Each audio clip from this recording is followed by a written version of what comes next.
नमस्कार विद्यार्थी मित्र, आज आपण BA द्वितीय वर्षातील तृतीय सत्रामध्ये असणारा आपला हवामानशास्त्र या हवामानशास्त्र असणाऱ्या भूगोलाच्या पेपरचा या ठिकाणी आपण अभ्यास करत आहोत। मित्रहो, या हवामानशास्त्राचा अभ्यास करत असताना त्यातील एक प्रकरण किंवा एक घटक वृष्टी व पर्जन्याचे प्रकार या वृष्टी व पर्जन्याच्या प्रकाराचा घटकाचा या ठिकाणी आपण विचार करतोय आणि त्यामध्ये आपण अगोदरच्या तासामध्ये वृष्टीचे प्रकार, पर्जन्य आणि पर्जन्याचे प्रकार हे या ठिकाणी बघितलेले आहे। आज आपल्याला पर्जन्याचं असणारं जागतिक वितरण,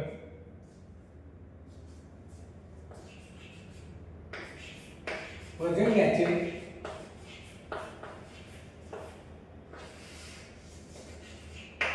जागतिक वितरण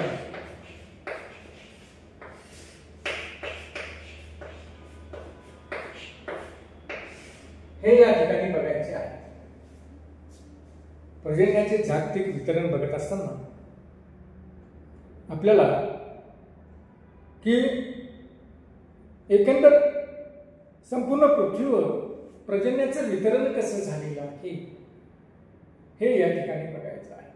आणि मग आपण पाहतोय की आपल्याकडे भारतामध्ये पाऊस हा एका विशिष्ट ऋतूमध्ये पडताना आपल्याला दिसतो की ज्याला आपण पाऊस पडतो, पर्जन्य पडतं म्हणून त्याला एक वेगळ्याच ऋतूचं नाव या ठिकाणी आपण दिलेलं आहे। त्याला आपण पावसाळा ऋतू, रेनी सीझन असं या ठिकाणी म्हटलेलं आहे।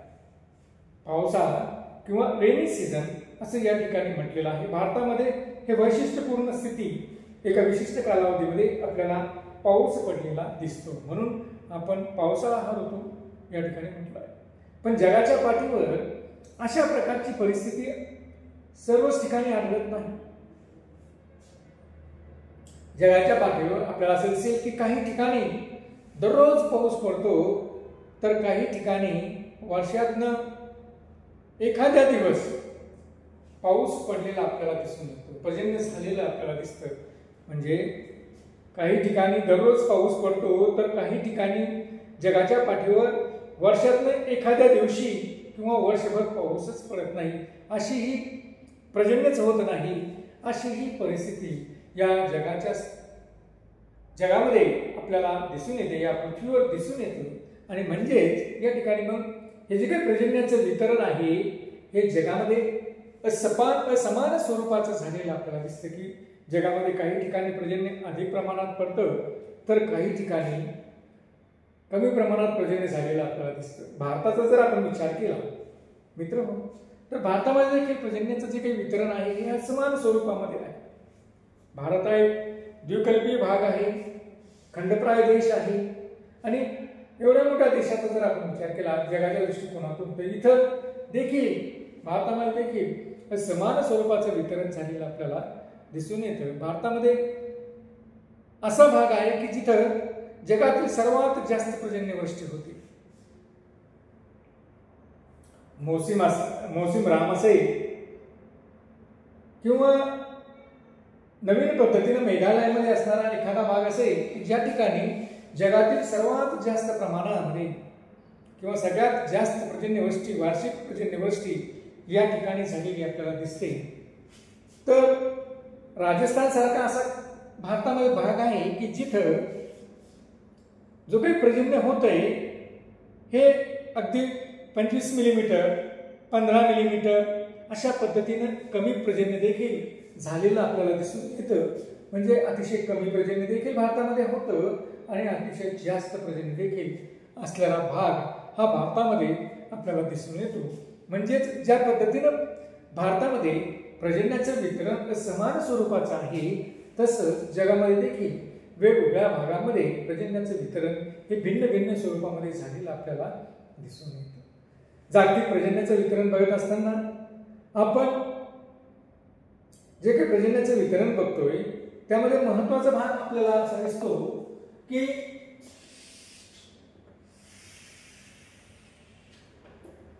हे जर पृथ्वीचा ग्लोब असेल तर या ग्लोबनुसार जर आपण बघितलं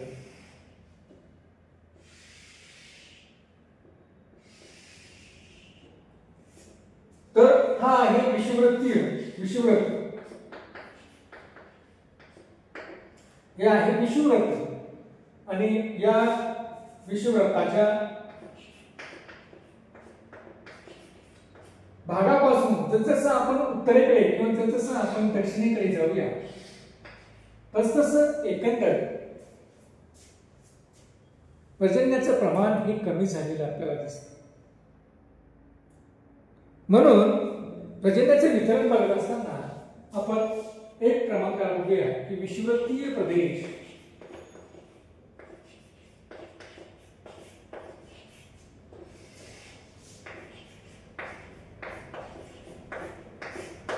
विषुववृत्तीय प्रदेशामध्ये साधारणतः विषुववृत्तीय प्रदेश म्हणजे दोन्ही गोलार्धामध्ये 0 अंशापासून तर 5 अंश अक्षरेखापर्यंतचा असणारा हा जो काही प्रदेश आहे याला आपण विषुववृत्तीय प्रदेश असे म्हणतो. आणि या विषुववृत्तीय प्रदेशामध्ये सर्वात जास्त व वर्षभर पाऊस पडलेला आपल्याला दिसून येतो. कारण विषुववृत्तीय प्रदेशामध्ये दररोज आपण जो पर्जन्याचा प्रकार बघितला होता त्यामध्ये अर्ह स्वरूपाचा पाऊस हा दररोज विषुववृत्तीय प्रदेशामध्ये दररोज साधारणतः दुपारनंतर त्या ठिकाणी हा पाऊस पडलेला आपल्याला दिसून येतो. म्हणजे दुपारनंतर या ठिकाणी दररोज पाऊस पडताना आपल्याला आढळतो. म्हणून या ठिकाणी वर्षभर पाऊस पडतो. म्हणजे एकही दिवस असा जात नाही या ठिकाणी की तिथं पाऊस होत नाही. दररोज त्या ठिकाणी पाऊस हा पडलेला आपल्याला दिसून येतो. विषुववृत्तापासून आपण जसं ध्रुवाकडे जाऊया दोन्ही ध्रुवाकडे अगदी विषुववृत्तापासून दक्षिण ध्रुवाकडे असेल किंवा उत्तर ध्रुवाकडे जर आपण गेलो तर मात्र पर्जन्याचं प्रमाण हे कमी कमी होत गेलेलं आपल्याला दिसतं. सरासरी वार्षिक पर्जन्य या विषुववृत्तीय प्रदेशामध्ये 230 सेंटीमीटर एवढं असलेलं आपल्याला दिसतं. म्हणजे 230 सेंटीमीटर एकंदर वर्षभरामध्ये या ठिकाणी पाऊस झालेला आपल्याला दिसतो. म्हणजे या ठिकाणी आपल्याला पावसाचं प्रमाण हे 230 एवढं सरासरी पाऊस झालेला आपल्याला या प्रदेशामध्ये आढळून येतो की जो विषुववृत्तीय प्रदेश आहे. त्यानंतर दुसरा जो काही भाग आहे की ज्या भागामध्ये पर्जन्याचं वितरण होतं तो म्हणजे किनारपट्टीचा भाग.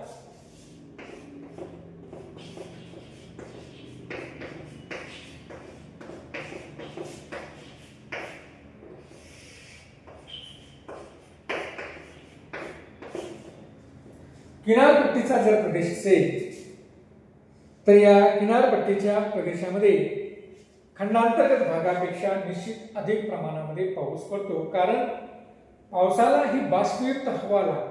पर्जन्याला बाष्पयुक्त हवा असणं गरजेचं आहे. जसं आपण खंडांतर्गत भागामध्ये जाऊया तसतसं ती हवा कोरडी होत जाते.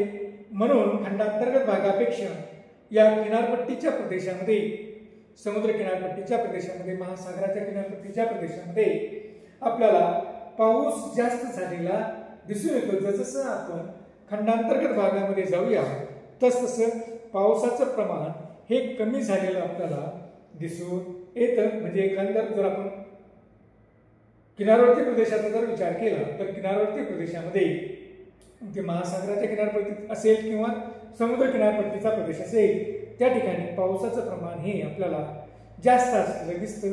आणि खंडांतर्गत भागात गेल्यास त्या ठिकाणी पावसाचं प्रमाण हे कमी झालेलं आपल्याला आढळून येतं. त्यानंतर तिसरा जो काही आहे की खंडाचे पूर्व किनारे.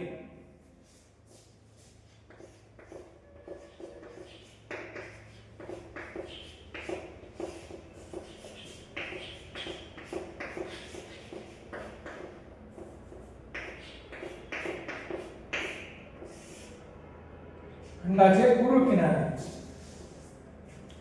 खंडाच्या पूर्व किनारपट्टीचा जर आपण विचार केला खास करून 35 ते 45 अंश अक्षांशाच्या दरम्यान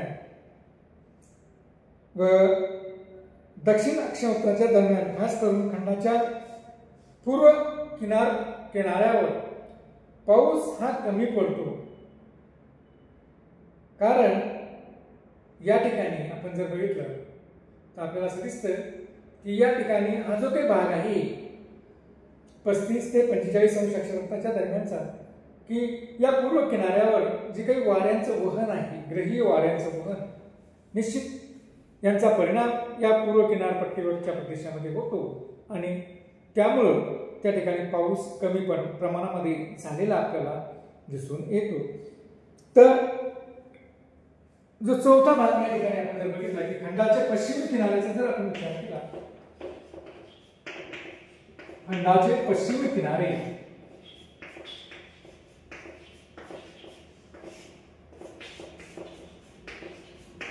तर या खंडाच्या पश्चिमी किनारे असणाऱ्या प्रदेशामध्ये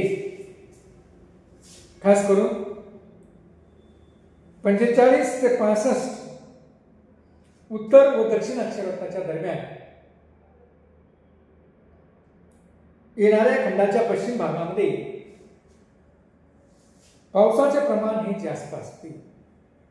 कारण या भागामध्ये पश्चिमी वारे हे वाहतात आणि हे वारे साधारणतः 45 अंश अक्षांश ते 65 अंश अक्षांशाच्या दरम्यान हे वाहताना आपल्याला दिसतात आणि त्यामुळे यांचे पावसाचे प्रमाण हे जास्त असते आणि जसे हे वारे पूर्वेकडे जातात तसतसं पर्जन्याचं प्रमाण किंवा पावसाचं प्रमाण हे कमी झालेलं आपल्याला दिसून येतं.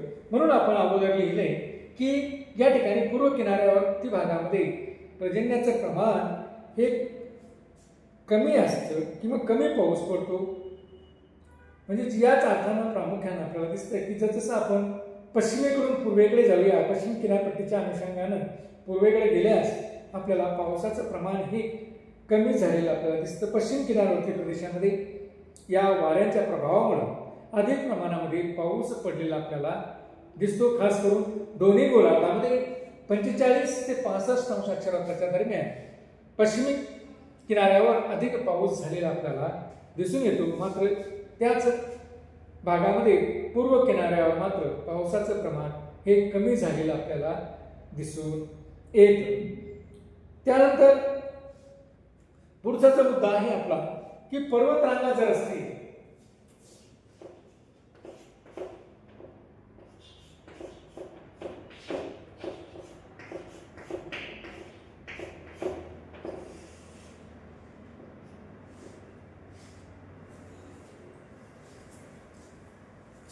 पर्वतरांगा जर असेल तर या पर्वतरांगेचा देखील परिणाम या पर्जन्याच्या वितरणावर झालेला असेल.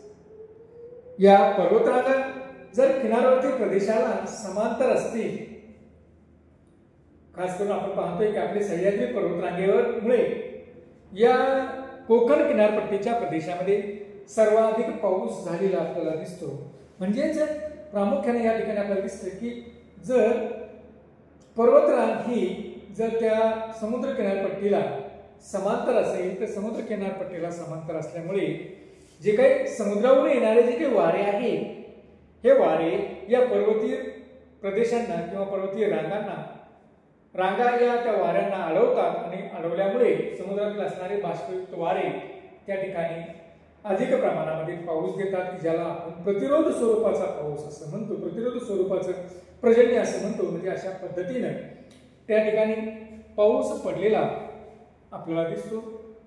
तर या पर्वतरांगा देखील या ठिकाणी पावसासाठी कारणीभूत ठरलेले आपल्याला दिसतात किंवा अधिक पावसासाठी कारणीभूत ठरलेले आपल्याला दिसतात. तर पर्वताच्या बाजूच्या किनारवर्ती प्रदेशामध्ये जास्त पाऊस पडतो, ज्या सम्मुख बाजू आहे, आणि विरुद्ध बाजूला मात्र तो पाऊस कमी झालेला आपल्याला दिसून येतो. तर आपण पाहतो की मराठवाड्यासारख्या भागामध्ये पर्जन्य छायेचा जो काही प्रदेश निर्माण झालेला आहे, या पर्वतरांगा ही समुद्र किनारपट्टीला समांतर असल्यामुळे तिचे सम्मुख बाजूमध्ये पाऊस जास्त पडतो. म्हणजे कोकण किनारपट्टीच्या भागामध्ये पाऊस जास्त पडतो. तर मराठवाड्यामध्ये पर्जन्य छायेचा प्रदेश हा निर्माण झालेला आपल्याला दिसून येतो. त्यानंतर आणि खंड आणि महासागराचा जर आपण विचार केला, खंड आणि महासागर, तर खंड आणि महासागराची जर आपण तुलना केली की जमीन आणि पाणी या अर्थानं खंड व महासागर, तर आपल्याला असं दिसून येतं की खंडाच्या भागामध्ये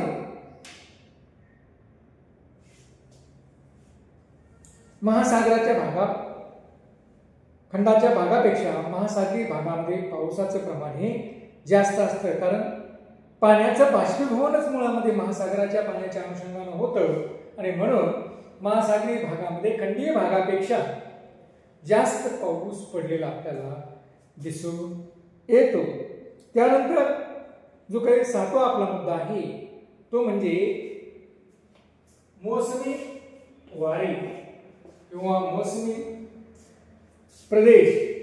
तर मोसमी वारे किंवा मोसमी प्रदेशाचा जर आपण विचार केला तर असं दिसतं की ज्या ठिकाणी मोसमी प्रदेश आहे, खास करून भारतामध्ये भारत हा मोसमी हवामानाचा प्रदेश आहे आणि म्हणून मोसमी प्रदेशामध्ये देखील पावसाचं प्रमाण हे इतर प्रदेशाच्या मानाने अधिक असलेलं आपल्याला दिसते. एका विशिष्ट ऋतूमध्ये या ठिकाणी बाष्पयुक्त वारे वाहतात आणि हे बाष्पयुक्त वारे वाहिल्यामुळे त्या ठिकाणी पाऊस वाढलेला आपल्याला दिसतो आणि आपण पाहतोय की जगातील सर्वात जास्त पाऊस देखील या मोसमी वाऱ्याच्याच प्रदेशामध्ये आपल्याला दिसतो. तो म्हणजे मेघालय या राज्यामध्ये सर्वात जास्त पाऊस हा पडलेला आपल्याला दिसतो. तर अशा पद्धतीने मित्रहो, या पर्जन्याचे जागतिक वितरण आपण या मुद्द्याच्या आधारे या ठिकाणी समजून घेतलेलं आहे. धन्यवाद.